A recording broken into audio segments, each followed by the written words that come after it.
최근 러시아 전쟁으로 인해 석유 부족을 겪고 있는 나라들이 많은데요. 한국도 위기에 봉착할 뻔했으나 이 위기를 한국은 쉽게 극복했다고 합니다. 지금 한국이 세계 1위 산유국이 된 이유를 말씀드리겠습니다.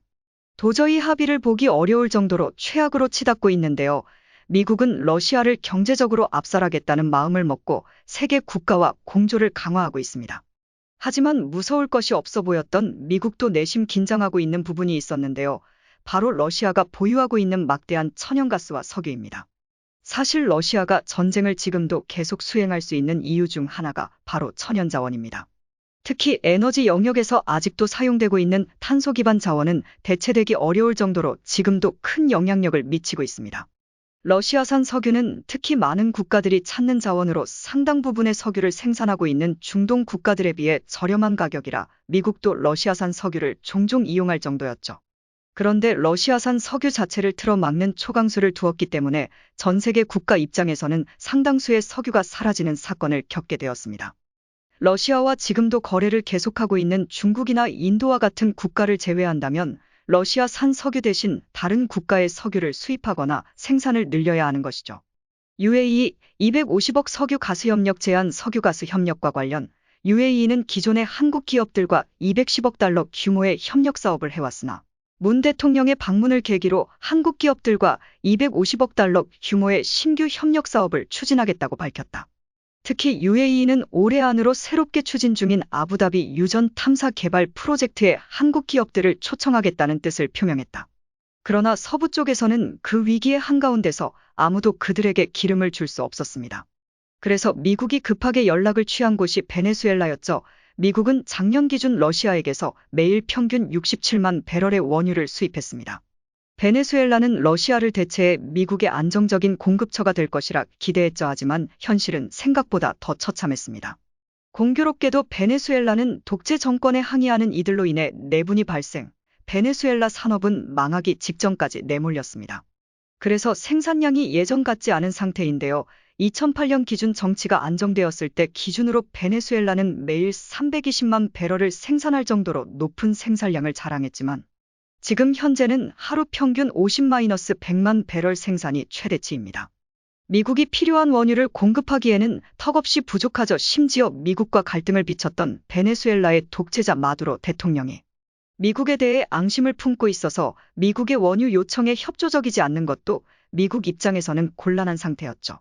미국 외에도 유럽에서도 원유를 필요로 하는 국가가 많았기에 자칫 잘못하면 원유를 위한 싸움으로 비화될 가능성이 크고 경제 상황을 생각해 러시아와 몰래 교역할 국가가 나타날 수도 있었죠. 결국 미국이 눈을 돌린 곳은 중동이었습니다. 이 모든 것을 지켜보고 있는 중동 국가는 그러지 않아도 위축되던 석유 시장에 찾아온 기회를 놓치지 않았습니다. 최근 불었던 탄소 제로 트렌드는 중동 국가를 숨막히게 하는 움직임이었죠. 중동 국가의 주 수입원은 천연가스와 석유 등 탄소 기반의 에너지원입니다. 마르지 않은 천연자원은 이들 국가에게 엄청난 힘을 부여했죠. 하지만 탄소 제로를 외치며 유럽과 미국은 석유 사용을 줄이고 다른 대체 에너지원을 찾기 시작했고 이는 중동 국가의 수입을 위협하는 요인이었습니다. 다급해진 중동 국가는 다른 산업을 발전시키며 탄소 제로 시대를 준비하고 있었죠. 그런데 우크라이나 전쟁이 터지면서 중동 국가에게 기회가 찾아왔습니다. 아직까지 석유 사용량을 줄이지 못하는 국가들이 많은 가운데 러시아 석유를 다른 국가들이 공급받지 못하자 무슨 수를 써서라도 에너지원이 필요한 국가들 사이에서 중동 석유 바람이 분 것이죠. 무슨 수를 써서라도 에너지원이 필요한 국가들 사이에서 중동 석유 바람이 분 것이죠. 러시아는 글로벌 시장에 하루 약 700만 배럴을 공급하는 큰 시장이었습니다. 석유 수출국 기구 오펙은 러시아를 대체할 만한 곳은 없다며 앞으로 석유 공급이 크게 늘지 않을 것을 전망했는데요. 미국도 오펙과 같은 결론을 내면서 다급하게 중동에게 애원한 것입니다. 현재 생산하고 있는 석유보다 더 증산하길 바란다는 메시지를 전하 석유 가격의 안정을 위해 협조해달라는 요청이었죠. 그러나 오펙은 미국의 기대를 저버렸습니다. 오히려 오펙은 증산에 합의하기는커녕 석유 생산을 줄일 것으로 발표했죠. 이들은 전쟁으로 촉발된 인플레이션이 석유 소비를 감소시킬 것이라고 내다보며 소비와 투자가 줄어드는 상황 속에서 석유 생산을 늘리는 건 자살행위라고 말했죠. 베네수엘라를 비롯해 다른 국가들의 원유 증산을 믿고 있었던 국가들은 앞으로 떨어진 자원 공급 부족에 직면하게 되었습니다. 그러지 않아도 러시아 천연가스에 많이 의존하던 유럽은 러시아 대신 수입해올 석유 확보에 열을 올리게 되었습니다. 제일 먼저 나선 것은 영국이었습니다. 보리스 존슨 총리는 오펙의 주요 국가이자 증산 능력이 있는 아랍에미리트 UAE와 사우디를 잇따라 방문, 증산을 간곡히 요청했죠. 존슨 총리는 중동 왕족들과 고위 관료들을 만나며 원유의 중요성을 강조 러시아라는 공동의 적을 위해 세계가 힘을 모아야 한다고 말하면서 원유 생산을 늘려달라는 부탁을 했습니다. 그러나 이들은 원유 생산에 내키지 않는 모습을 보이며 거절했습니다. 미국도 석유라는 목숨줄을 쥐고 있는 두 국가를 향해 협조를 요청하며 러시아 제재에 동참할 것을 권유했지만 이들 국가는 미국의 제안을 거절했습니다. 사우디와 아랍에미리트 입장에서는 통쾌한 상황인데요. 그러지 않아도 이들 중동 왕족에 대해 인권 침해국이라는 오명을 씌우며 이들에 대한 규제를 강화하려던 미국, 영국에게 복수한 것이나 다름없기 때문이죠. 심지어 이들은 중국과 러시아를 향해서도 애매한 태도를 취하며 원유에 목말라 하고 있는 국가들을 상대로 쏠쏠한 비즈니스를 하고 있습니다.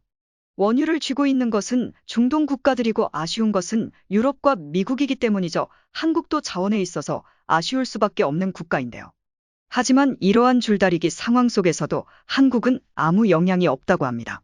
그 이유는 증산의 키를 잡고 있는 아랍에미리트 UAE가 한국의 라피크이기 때문이죠. 라피크는 한국어로 사막의 동반자라는 뜻인데요. 둘도 없이 친한 친구, 같은 뜻을 공유하는 소중한 이를 지칭하는 단어입니다.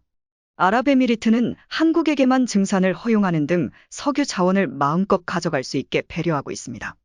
다시 말해 다른 국가와 달리 자원에 있어서 급한 상황이 아니죠. 한국은 아랍에미리트와 각별한 인연을 이어오고 있습니다. 이들에게 바라카 원전을 제공한 것도 한국이고 지속적으로 특전사 부대인 아크 부대를 보내면서 군사교류를 한 세월이 있죠. 심지어 한국의 우주 기술까지 배워갈 정도로 UAE는 한국에게서 많은 혜택을 받았습니다. 한국도 UAE가 요청한 건에 대해 성심성의껏 도와주는 모습을 보이며 다른 어떤 국가와도 다르게 끈끈한 정을 이어갔죠. UAE가 가장 중요하게 생각하는 석유 자원도 한국에게는 특별 대우라고 지칭해도 좋을 만큼 아낌없이 지원해 주었습니다. 이를 알 수 있는 것이 한리바 유전입니다. 산유국인 UAE는 한리바 유전 개발 사업을 벌였을 때 미국과 영국 등 세계 유수의 기업이 뛰어들었음에도 불구하고 한국석유공사와 손을 잡았고 한국이 석유를 생산할 수 있게 배려해 주었습니다. 그 결과 한국은 한리바 유전에서 하루 3,000배럴을 생산할 수 있게 되었고 이 원유는 고스란히 한국이 이용할 수 있게 되었죠. 원래는 한리바 유전도 오펙의 감시에 놓여 생산에 제한이 걸렸으나 UAE는 특별히 한리바 유전에는 생산 제한을 두지 않는 혜택을 주었습니다. 석유 부족으로 인해 다른 국가들은 증산 요청을 해도 거부했던 석유를 UAE는 한국에게 아낌없이 지원한 것입니다. 오랜 인연을 이어온 덕분에 한국은 슬기롭게 위기를 극복할 수 있었던 것이죠. 한리바 유전에 휘날리는 태극기는 두 국가의 우정을 증명하는 지표가 되었습니다. 이뿐 아니라 방산 협력에 있어서도 현재 UAE는 한국과 적극적으로 협력하고 있는데요. 이미 한국의 놀라운 방산 무기를 체험했던 UAE는 추가 무기 구입을 검토하고 있습니다. 이를 위해 UAE 국방장관이 한국을 방문했죠. 모하메드 아흐메드 알보와르디 국방장관은 한국 UAE 국방장관 회담을 위해 한국을 찾았는데요. 2011년부터 시작된 두 국가 사이의 국방장관 회담은 올해 벌써 9회차입니다. 서욱 국방장관과 보와르디 국방장관은 한국항공우주산업 KAI를 찾아 한국형 전투기를 둘러본다고 하는데요. 최근 우크라이나 전쟁으로 인해 전투기 구입에 관심을 보이는 UAE가 이번 방문을 기회로 한국산 KF-21 구입을 검토한다고 합니다. 조만간 한국 방산에 있어 좋은 소식이 들려올 수도 있는 셈이죠. 한편 한국과 마찬가지로 자원에 있어 다급한 일본 역시 사우디와 UAE 고위 왕족들을 대상으로 긴급하게 연락을 했다고 하는데요. 자원 수급과 증산을 위한 전화였다고 합니다. 기시다 후미오 총리는 러시아를 효과적으로 압박하기 위해서 각국의 공조가 반드시 필수적이라는 것을 언급하며 일본 역시도 원유가 필요하기에 도와줄 수 있는지 물어봤다고 하는데요. 그러나 대답은 영국과 마찬가지로 거절이었습니다. 오히려 본전도 건지지 못했다고 하죠. 위기 속에서 빛나는 한국의 외교 오랜 기간 지속된 UAE와 한국의 우애가 더욱 깊어지길 바라며 앞으로도 여러 분야에서 협력을 이어가기를 기원해 보겠습니다.